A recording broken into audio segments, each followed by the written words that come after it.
السلام علیکم ورحمت الله وبرکاته ومغفرته. د انګشتري متعلق بیان مو کړی دی، خو باید نو څه وضاحت نور هم ورکړم. اوس هغه وخت دی چې سنتیات وژل کیږي او بدعات راژوندي کیږي. پر ساعت پر ګړۍ هیڅ عالم بحث نه کوي، وایي دا یو ضرورت دی. پر انګشتري به ډېر علما داسې چې وایي دا مه کوه، دا بدعت دی. د آدم علیه السلام انګشتري وه، پر هغه باندې محمد رسول الله نقش لیکل سوی و.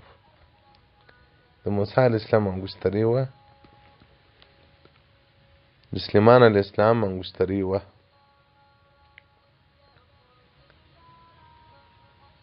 او د صحابه کرامو رضی الله تعالی عنهم اجمعین انګشتري وې. امام تحوی رحمت الله علیه مبارک په معنی الاثار کې دې ته پر وضاحت ورکړی دی، وایي که په نیت زیانات وي هم د باچا او د قاضي او د عالم او د عامې فرق نشته، که په نیت سنت هم هېڅ فرق نشته. انګشتري به په دوه صورت سړی په لاس کوي، یا به زیانات وي یا به متابعت وي، که په هر نیت وي هېڅ مشکل نشته. ځکه وایي د اختر په ورځ صحابه کرامو یو له بله سره قرضولې، نو یو د انګشتري سنتیات په موږ کې هغه مړ سوی دی، خاص بیا په علماو کې. دوم د لنګوټې چې بس سپینه خولۍ ده چې سره وي ګرځوي، دا خو سنتي زوایدو څخه ده.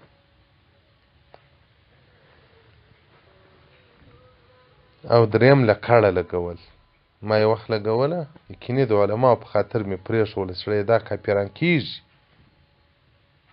چې ما ته راجندي علماو سړی ولې د دوی د کفر سبب ګرځي. ډېرې پسخان دي په لکړه باندې وو. انې مرتوم علیه د کورشاد او جرمو په منطقو کې راسپینه، تاسو ورسئ دغه حدیث وګورئ، ورسئ د شرح د حدیث وګورئ، ولې داسې کوئ پر لکړه باندې تاسې. نو نن هغه وخت دی که د سنتیات عملي کول، نو یو لکړه، یو انګشتري، یو لنګوټه، دغه سنتیات چې ټول انبیا علیهم السلام کړي دي. آدم علیه السلام لکړه درلوده، تر رسول الله صلی الله علیه وسلم پورې ټول انبیاو لکړې درلودې. که موږ سیرت وګورو، صحابه کرامو په جنګ کې هم لکړې ورسره ولې. او دوم لنګوټه له آدم علیه السلام تر رسول الله صلی الله علیه وسلم پورې د ټول انبیاو سنت. بل انګشتري، نو دا چې زموږ په جامعه کې هغه عمده سنتیات چې هغه ټول انبیاو کړي دي، هغه ته نون یا بدعت ویل کېږي یا زواید ویل کېږي. الله دې رحم وکړي. په ډېرو شیانو کې حدیث نه مني. د لنګوټې پر ځای چې سره وګرځي، دی نور الانوار ته ځي، وایي هغه خو تقسیم ورکړی دی چې دا له زوایدو څخه د وخت دی، نه د زوایدو څخه په کوم اعتبار ده. نو محترمینو، انګشتري د سرو زرو مه په ګوته کوئ، د سپینو زرو ته په ګوته کوئ. نو خو له بده مرغه زموږ جامعات دومره منحوس ناسي په شر او په معصیت ککړه سوله، د خواشي هدیه، د خواشي تحفه په لاس کوي، د رسول الله صلی الله علیه وسلم تحفه نه په لاس کوي. رسول الله صلی الله علیه وسلم وایي د سپینو زرو ده، په نیت متابعتو د سنت په ګوته که.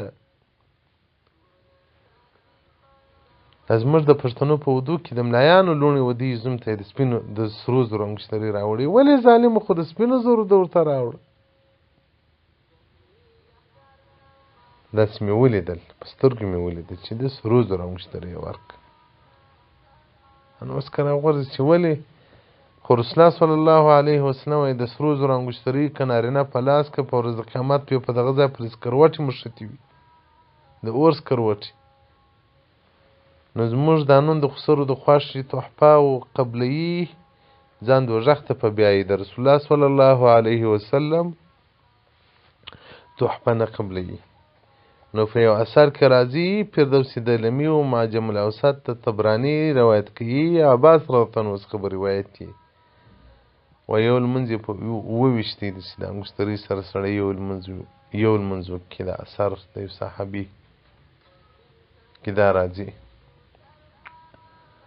نو الله جل جلاله دې رحم را باندې وکړي الله دې هر هغه سنت راته اسانه کړي چې رسول الله صلی الله علیه وسلم او صحابه کرامو کړی وي الله دې راته محبوب کړي مواهب لدنیا صفحه اتاتیا والسلام علیکم ورحمة الله وبرکاته ومغفرته